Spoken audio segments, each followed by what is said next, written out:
आज फिर मैं आपके लिए ज्ञान से भरी एक कहानी लेकर आया हूं। ये कहानी है गौतम बुद्ध और एक दुखी भिखारी के बीच की बुद्ध मॉरल स्टोरी, जिससे जीवन का बहुत अच्छा ज्ञान मिलता है। एक बार महात्मा बुद्ध एक गांव में अपने शिष्यों सहित घने वृक्ष की छांव के नीचे बैठे। आसपास के गांवों से बहुत से लोग अपनी मानसिक समस्याएं लेकर महात्मा बुद्ध के पास आ रहे थे।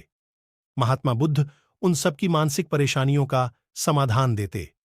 सब लोग खुशी का खुशी अपनी समस्याओं का समाधान पाकर वहां से लौट रहे थे।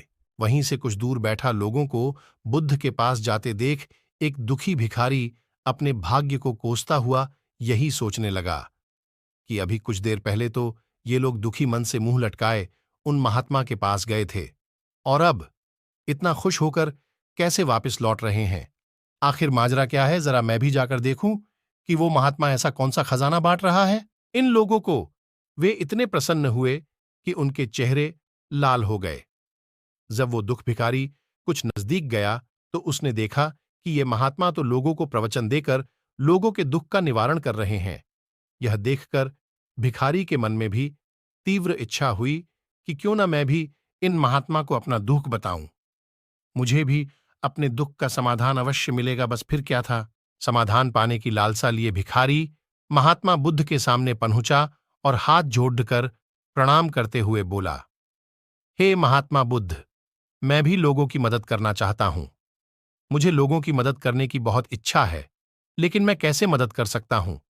मैं बहुत गरीब हूं। मेरे पास न तो पैसे हैं और न ही कोई ऐसी चीज जिससे मैं किसी की मदद कर सकूं। मैं कोशिश करने पर भी किसी की मदद नहीं कर सकता। मुझे भगवान ने इतना गरीब क्यों बनाया। हे महात्मा, मुझ पर कुछ कृपा करो। इतना बोलते हुए भिखारी रोने लगा। महात्मा बुद्ध बोले, आप बहुत अज्ञानी हैं, क्योंकि आप अभी तक इस भ्रम में जी रहे हो कि तुम्हारे पास कुछ नहीं, जबकि दूसरों को कुछ देने के लिए तुम्हारे पास बहुत कुछ है। तुम बिना धन और वस्तु के भी दूसरों की मदद कर सकते हो।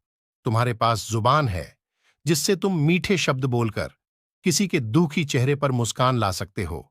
इन्हीं शब्दों की ताकत से तुम किसी के भी टूटते हौसलों को फिर से मजबूत कर सकते हो। इन शब्दों की शक्ति से आप किसी के भी मन में सकारात्मक विचारधारा के बीज बो सकते हैं और उसे गलत रास्ते पर जाने से रोक सकते हैं। तुम्हारे दो हाथों से किसी भी कमजोर या लाचार व्यक्ति की सहायता कर सकते हो। आपके दो आंखें किसी अंधे को रास्ता दिखा सकते हैं। तुम किसी के लिए दुआ कर सकते हो। यह हो सकता है कि उनके बुरे काम फिर से हो जाएं। आप किसी के अच्छे स्वास्थ्य की कामना कर सकते हैं, लेकिन अज्ञानतावश तुम अब तक इस बात को समझ नहीं पाए और इस भ्रम में अब तक जीते रहे कि तुम्हारे पास मदद करने के लिए कुछ नहीं। किसी की मदद करने के लिए धन और वस्तु का होना अनिवार्य नहीं है। बिना धन और वस्तु के भी हम कई प्रकार से लोगों की मदद कर सकते हैं। महात्मा बुद्ध के ज्ञान से भरे ये सुंदर शब्द सुनकर भिखारी के चेहरे पर मुस्कान आ गई और वह खुशी से झूमता हुआ वहां से चला गया। इस बुद्ध मॉरल स्टोरी से हमने क्या सीखा? आजकल बहुत से लोग यह सोचकर दुखी होते हैं कि मेरे पास ये नहीं है, बल्कि जो आपके पास है उसी में संतुष्ट रहना सीखें और बिना मतलब के लोगों की मदद करें। इन्हीं से आपको परम सुख की प्राप्ति होगी। तो दोस्तों, यह बुद्ध मॉरल स्टोरी आपको कैसी लगी, नीचे कमेंट करके जरूर बताएं और ऐसे ही रोचक कहानियों के लिए हमारे इस चैनल को सब्सक्राइब जरूर करें और साथ ही बेल आइकॉन को भी दबा दें।